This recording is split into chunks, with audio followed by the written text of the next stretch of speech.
Hello students, welcome to Master YouTube channel. இந்த வீடியோல NEET UG 2024 கான OMR sheet எப்படி fill பண்ணணும் அதை தான் பார்க்க போறோம். இதுதான் NEET 2024 கான OMR sheet. So இதுல first பாத்தீங்கன்னா left sideல வந்து roll number அப்படிங்கிற ஒன்று வந்து கொடுத்திருக்கு. So இதுல வந்து உங்க roll number எழுதிக்கணும். So for example உங்களுடைய roll number வந்து 2 3 4 5 6 1 7 5 8 9 அப்படின்னு இருக்குன்னு வச்சுக்கோங்க. சோ இப்போ இதுல வந்து இதை எப்படி ஃபில் பண்ணணும் அப்படின்னா சோ 2 இருக்கு. சோ இதுல வந்து ட்ரூல வந்து ஷேட் பண்ணிக்கணும். நெக்ஸ்ட் இதுல வந்து 3. சோ இதுல வந்து நேரே இருக்கக்கூடிய 3ல வந்து ஷேட் பண்ணிக்கணும். நெக்ஸ்ட் பாத்தீங்க அப்படின்னா 4 இருக்கு. சோ இதுல வந்து 4ல வந்து ஷேட் பண்ணிக்கணும். நெக்ஸ்ட் இங்க வந்து 5. சோ 5ல வந்து ஷேட் பண்ணிக்கணும். 6. சோ 6ல வந்து ஷேட் பண்ணிக்கலாம். நெக்ஸ்ட் வந்து 1. சோ இதுக்கு நேரே வந்து இருக்கக்கூடிய 1ல வந்து ஷேட் பண்ணிக்கணும். நெக்ஸ்ட் வந்து 7. சோ இங்க வந்து 7. நெக்ஸ்ட் 5. சோ 5. நெக்ஸ்ட் 8. நெக்ஸ்ட் வந்து இங்க 9. சோ இது வந்து 9. சோ இந்த மாதிரி தான் வந்து ரோல் நம்பர் வந்து ஃபில் பண்ணிக்கணும். டெஸ்ட் புக்லெட் நம்பரும் வந்து ரோல் நம்பர் மாதிரி சேம் தான். அதே மாதிரி வந்து இதை வந்து நீங்க ஃபில் பண்ணிக்கலாம். நெக்ஸ்ட் பாத்தீங்கன்னா டோட்டல் இதுல வந்து 200 கொஸ்டின்ஸ் வந்து கொடுத்திருக்காங்க.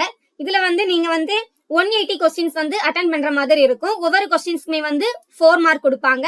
சோ ராங் ஆன்சருக்கு வந்து 1 மார்க் வந்து ரெடியூஸ் பண்ணுவாங்க.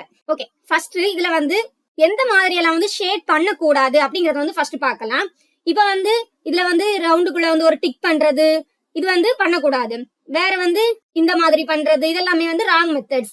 அப்புறம் பாத்தீங்கன்னா ஒரு ரவுண்ட் இருக்கு அப்படின்னா அது ஃபுல்லாவே வந்து ஷேட் பண்ணணும். இந்த மாதிரி இவ்வளவு பண்ணிட்டு ரிமைனிங்க விடுறது, அப்புறமா வந்து இப்படி ரொம்ப வெளியே வர்றது, இந்த மாதிரி எல்லாம் வந்து ஷேட் பண்ண கூடாது. சோ இது எல்லாமே வந்து ராங் மெத்தட்ஸ்.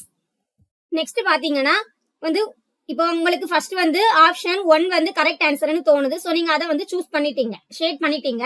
அதுக்கப்புறமா வந்து ஆப்ஷன் 3 வந்து கரெக்ட் அப்படின்னு தோணுது அப்படின்னா நீங்க திரும்பவும் ஆப்ஷன் 3 வந்து மார்க் பண்ணிட்டு ஆப்ஷன் 1 வந்து ராங் அப்படின்னு கொடுத்தீங்க அப்படின்னா இதை வந்து அவங்க வேல்யூ பண்ண மாட்டாங்க. சோ இதுக்கு வந்து மார்க் வந்து கொடுக்க போறது கிடையாது. இதுவும் வந்து ராங் மெத்தட் தான். சோ இவ்வளவுமே வந்து ராங் மெத்தட்ஸ். நெக்ஸ்ட் ஏதாவது கொஸ்டின்ஸ் வந்து உங்களுக்கு 2 ஆப்ஷன்ஸ் வந்து கரெக்டா இருக்கு அப்படின்னா நீங்க வந்து 2 ஆப்ஷன்மே வந்து ஷேட் பண்ணணும்னு வந்து எந்த ஒரு அவசியமே கிடையாது. அந்த 2 ஆப்ஷன்ல வந்து ஏதாவது ஒண்ணு நீங்க வந்து ஷேட் பண்ணாலே உங்களுக்கு வந்து அதுக்கு வந்து மார்க் கொடுப்பாங்க. நீங்க வந்து 2 ஆப்ஷன்ஸ்மே கரெக்ட் தான், சோ நாங்க வந்து 2 ஆப்ஷன்ஸ்லயும் வந்து ஷேட் பண்ணுவேன் அப்படின்னா அதுக்கு வந்து கண்டிப்பா வந்து என்ன பண்ண மாட்டாங்கன்னா மார்க் வந்து கொடுக்க மாட்டாங்க. 2 ஆப்ஷன்ஸ்ல ஏதாவது ஒண்ணு நீங்க கொடுத்தாலுமே அதுக்கு வந்து மார்க் கொடுப்பாங்க. ஓகே, இப்ப வந்து எப்படி கரெக்டா ஷேட் பண்ணணும் அதை வந்து சொல்றேன். சோ இப்போ வந்து கொஸ்டின் நம்பர் 14 இருக்கு. இதனோட ஆன்சர் பாத்தீங்கன்னா ஆப்ஷன் ட்ரூ அப்படின்னா சோ அதுக்கு வந்து ஃபர்ஸ்ட் வந்து அந்த சர்க்கிளோட அவுட்டர் லைனை வந்து போட்டுக்கோங்க. அதுக்கப்புறமா வந்து அதுக்கு உள்ள வந்து இப்படி ஷேட் பண்ணிக்கோங்க. சோ இதுதான் வந்து கரெக்ட் மெத்தட். ஓகேவா? சோ இப்போ வந்து இன்னொரு எக்ஸாம்பிள். சோ கொஸ்டின் நம்பர் 20 இருக்கு. இதனோட ஆன்சர் பாத்தீங்கன்னா ஆப்ஷன் 4 அப்படின்னா ஃபர்ஸ்ட் வந்து சர்க்கிளோட அவுட்டர் வந்து போட்டுக்கோங்க. அதுக்கப்புறமா அதுக்குள்ள வந்து ஷேட் பண்ணிக்கோங்க. சோ இது ரொம்ப ஈஸியா தான் இருக்கும், அப்படி பண்ணிக்கோங்க. ஓகே ஸ்டூடெண்ட்ஸ், இதுதான் வந்து கரெக்ட் மெத்தட். இத வந்து நீங்க எக்ஸாம் போறதுக்கு முன்னாடி நல்லா பிராக்டிஸ் பண்ணிக்கோங்க. எக்ஸாம் ஹாலுக்கு போயிட்டு நம்ம வந்து ட்ரை பண்ணலாம் அப்படின்னு இருந்துச்சுன்னா உங்களுக்கு டைம் வேஸ்ட் ஆகும் அண்ட் அங்க வந்து கரெக்டா போடவும் முடியாது. சோ இப்பவே வந்து ரொம்ப நல்லா பிராக்டிஸ் பண்ணிட்டு எக்ஸாமுக்கு போங்க. நெக்ஸ்ட் செக்ஷன் B ல பாத்தீங்கன்னா அதுவும் வந்து சேம் மெத்தட் தான்.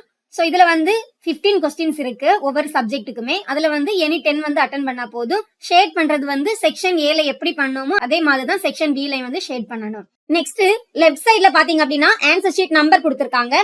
தென் டிக்ளரேஷன் பை தி கேண்டிடேட் அப்படின்னு ஒன்று கொடுத்திருக்காங்க. சோ அதுல வந்து signature with time in running hand writing அப்படின்னு கொடுத்திருக்காங்க. சோ இதுல வந்து நீங்க கேண்டிடேட்டோட சிக்னேச்சர் வந்து வைக்கணும் வித் டைம். சோ அன்னைக்குள்ள டேட் வந்து 5/5. சோ அதை வந்து போட்டுக்கோங்க. நெக்ஸ்ட் வந்து கேண்டிடேட்ஸோட name in running handwriting கேட்டிருக்காங்க. சோ கேண்டிடேட்டோட நேம் வந்து எழுதிக்கோங்க. நெக்ஸ்ட் வந்து இங்க மதர்ஸ் நேம் அது வந்து ரன்னிங் ஹேண்ட் ரைட்டிங் எல்லாம் கேட்டிருக்காங்க. சோ மதர்ஸ் நேமை வந்து ரன்னிங் ஹேண்ட் ரைட்டிங்ல வந்து எழுதிக்கோங்க. நெக்ஸ்ட் வந்து ஃபாதர்ஸ் நேம் அதுவும் கேட்டிருக்காங்க. சோ அதுவும் வந்து ரன்னிங் ஹேண்ட் ரைட்டிங்ல எழுதிக்கோங்க. ஓகே, நெக்ஸ்ட் இதுல வந்து candidates left hand thumb impression வந்து கேட்டிருக்காங்க. Next signature of invigilator with time. இதுல வந்து நீங்க எதுவும் பண்ண வேண்டியது இல்ல. இது வந்து இன்விஜிலேட்டர் வந்து அதுல வந்து சிக்னேச்சர் போடுவாங்க, டைமும் அவங்களே நோட் பண்ணிப்பாங்க. சோ இதுல வந்து நீங்க எதுவுமே பண்ண வேண்டியது கிடையாது. ஓகே ஸ்டூடெண்ட்ஸ், இதுதான் வந்து நீட் 2024க்கான OMR ஷீட். எக்ஸாம் ஹால்ல வந்து உங்களுக்கு இதுல வந்து ஏதாவது டவுட்ஸ் அண்ட் ஏதாவது மிஸ்டேக்ஸ் இருந்துச்சு அப்படின்னா நீங்க வந்து இன்விஜிலேட்டர்ல வந்து இமிடியேட்டா வந்து இன்ஃபார்ம் பண்ணிக்கோங்க. ஓகே ஸ்டூடெண்ட்ஸ், OMR ஷீட் எப்படி ஃபில் பண்ணணும் அப்படிங்கிறது உங்களுக்கு இப்போ ரொம்பவே புரிஞ்சிருக்கும் நான் நம்புறேன். சோ இந்த வீடியோ உங்களுக்கு ரொம்பவே யூஸ்ஃபுல்லா இருக்கும் நம்புறேன். Thank you students.